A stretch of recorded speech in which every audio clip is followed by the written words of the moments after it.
વાવ અને થરાદના 6 તાલુકાના ખેડૂતોને સહાય મળશે। વિધાનસભાના અધ્યક્ષ શંકર ચૌધરીનું એક મોટું નિવેદન સામે આવ્યું છે।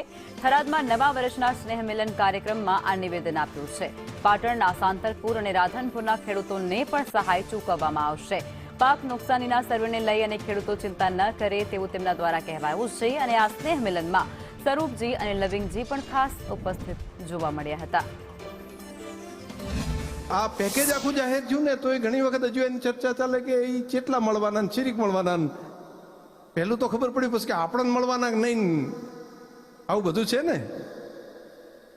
એટલે એક તો એવું કર્યું છે કે એમાં સર્વે કરવાની માથાકૂટ ઝાજી નથી રાશી। એવો જ આખો બાબર તાલુકો, એવો જ આખો વાવ તાલુકો, આખો સુઈગામ તાલુકો, આખો રાધનપુર તાલુકો, આખો સાંતલપુર તાલુકો, એટલે એની અંદર કોઈ ગામ કે એવું કંઈ રાખ્યું નથી અને એના બધાય ખેડૂતોને તકલીફ છે।